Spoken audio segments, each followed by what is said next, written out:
Hello, Lisa here. Welcome to my channel, or welcome back to my channel, and welcome to this unboxing first impressions walkthrough of the Tree Angel Oracle deck by Fred Hageneter and illustrated by Anne Heng.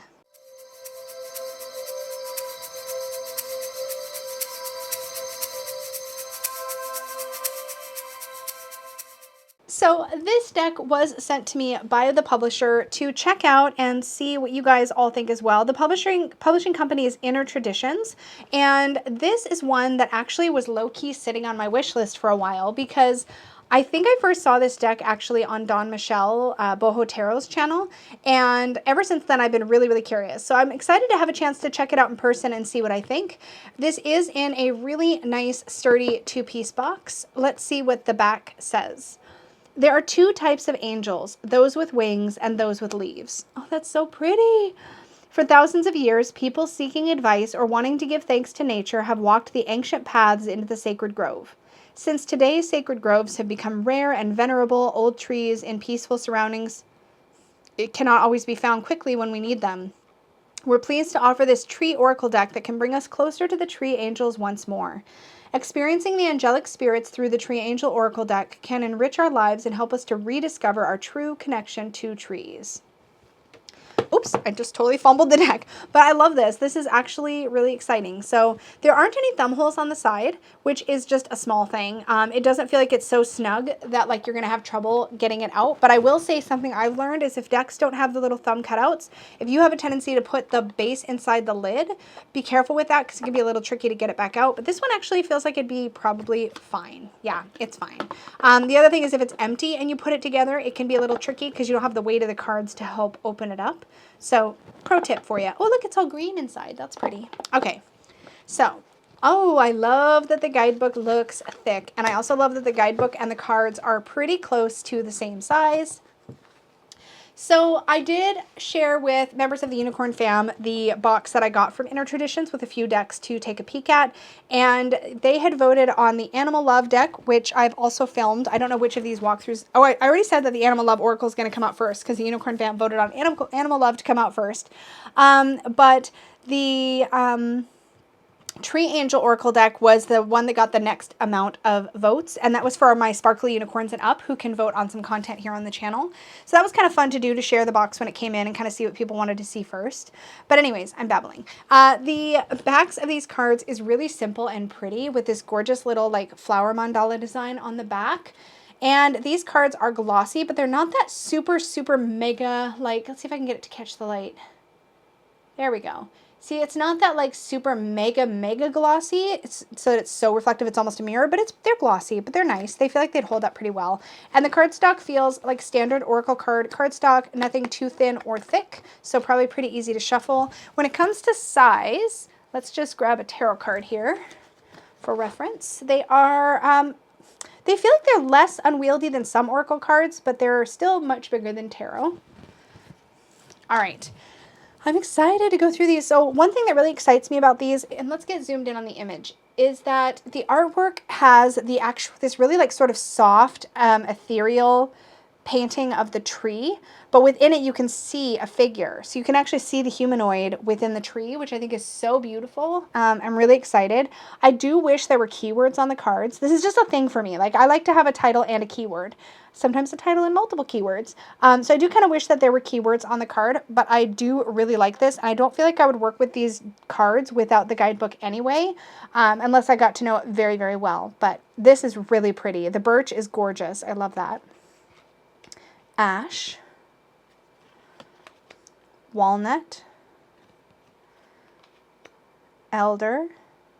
I love how you can almost sort of scry or sort of almost look through the card to see the figure in some of the cards, and then in some they're really obvious. Here we have holly, rowan, hawthorn. This is really cool. I want to read about this because I feel like there's something with the hawthorn tree where there is actually like a male and a female hawthorn tree or something like that.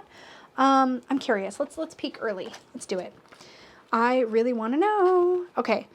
Let's see. The hawthorn angel represents unity. All opposites are reconciled, and the essences we call masculine and feminine find their nemesis in the deepest kind of mystical union and ecstasy. We see this embodied in the flower of the hawthorn, which possesses both male and female organs, a powerful symbol traditionally used in spring marriage celebrations.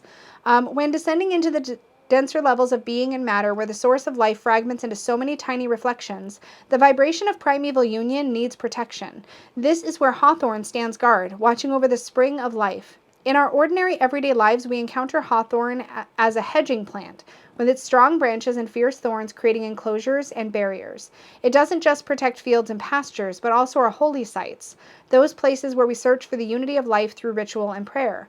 Hawthorn is not the tree of life at the center of the Garden of Eden, but is the protector, one of the rings of fire that we see in a mandala, there to purify all who pass through it.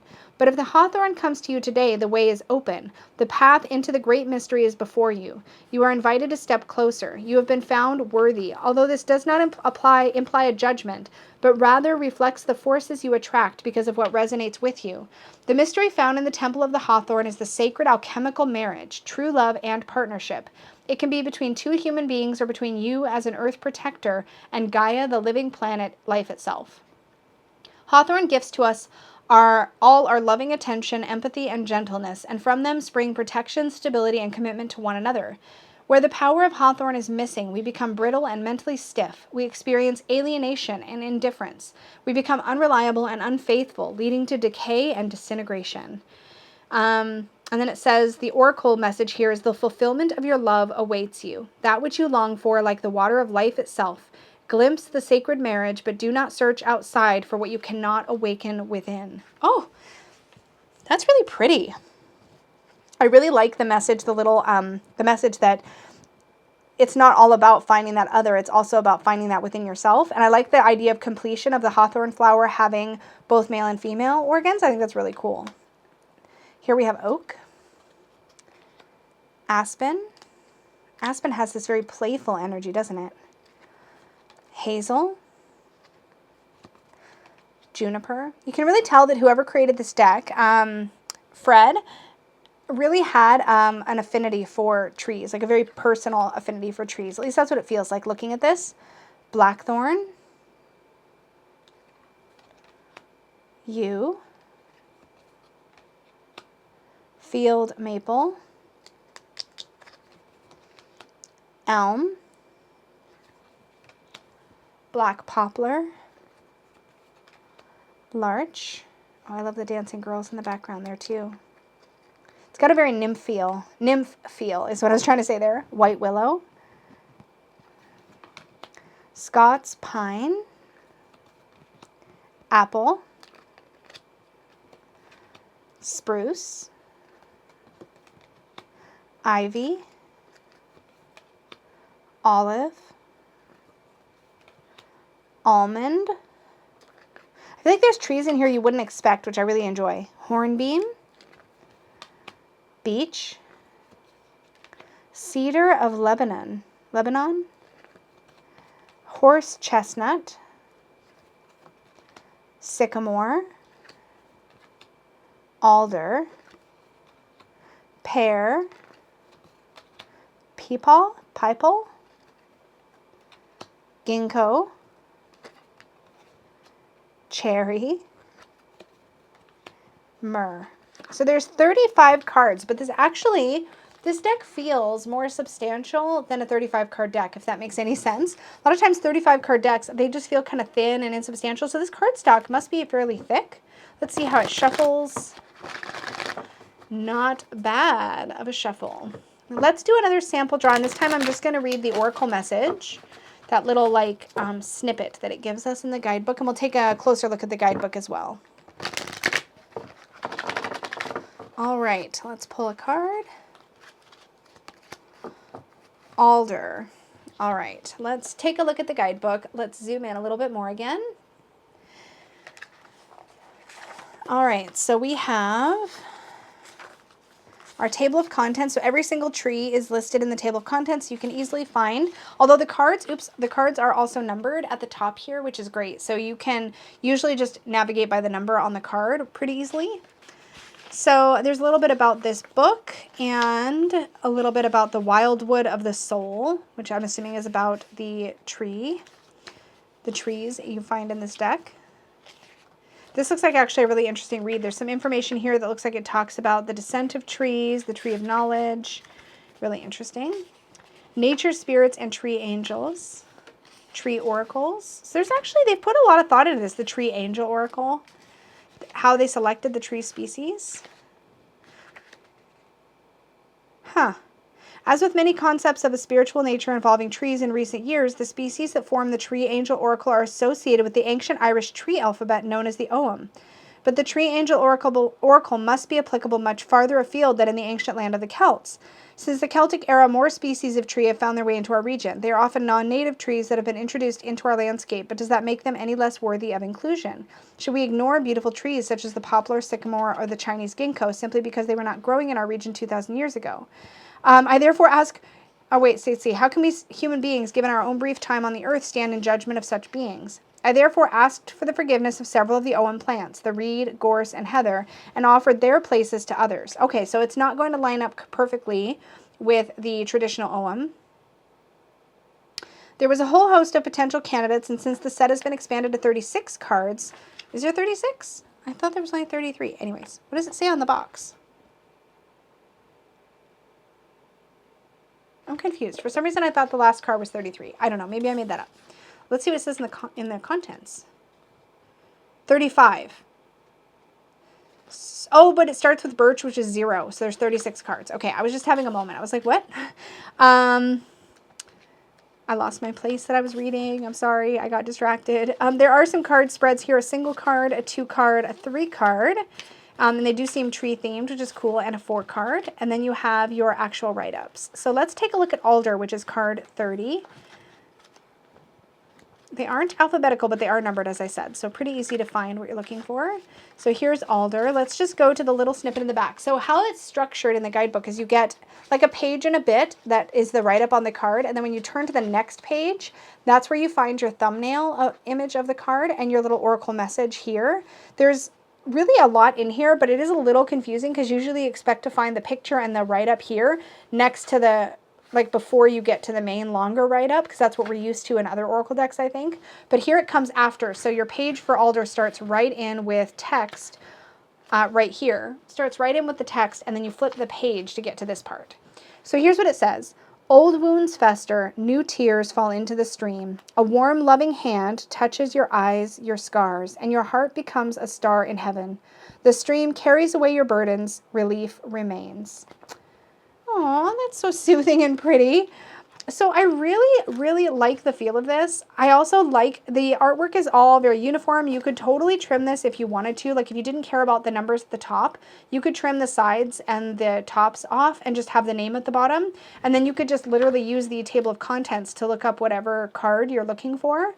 So you don't have to keep the numbers if you wanted to trim this. I think because the backs are so uniform, you could very easily trim this deck. And I think it'd be really, really pretty trimmed. So I am kind of toying with that idea. But for now, I do really, really like this. I like that it feels very like tree nymph energy, or you could look at it as tree angel energy as it's described in the title of the deck, obviously. But if it doesn't feel intrusively angelic. I hope that makes sense. To those of you, it needs to make sense too. But it just feels really gentle and supportive, exactly the way I would expect a tree deck to feel. And while the art style is very different from my Tarot of Trees, I would definitely enjoy pairing a deck like this with my Tarot of Trees to really sort of dip into that tree energy. This is really pretty, and I'm excited that I got a chance to see it in person. So let me do a quick little fan and see how it does. Again, that glossy cardstock can sometimes be a little sticky when we go to fan, so sometimes it needs a little bit of help. But that, my friends, is the Tree Angel Oracle deck. I am really curious to hear what you guys think of this one, so let me know in the comments down below. In the meantime, thank you so much for hanging out with me while we took a look at this deck. Thank you again to Inner Traditions Publishing for sending me this deck for consideration and review. I really appreciate the opportunity to take a peek at it and share it with all of you guys. So thank you so much for joining me. If you enjoyed this video, please remember to give it a like. Or if you found value in it, that's also very helpful. Thank you so much. I do regular deck walkthroughs and previews of decks on this channel, so if you enjoy that kind of content, as well as content that helps you sort of keep a balanced outlook on bringing in new tarot decks, then definitely subscribe down below for more videos just like this. Thank you again so much, everybody, and may your magic always shine from the inside out. Bye, guys.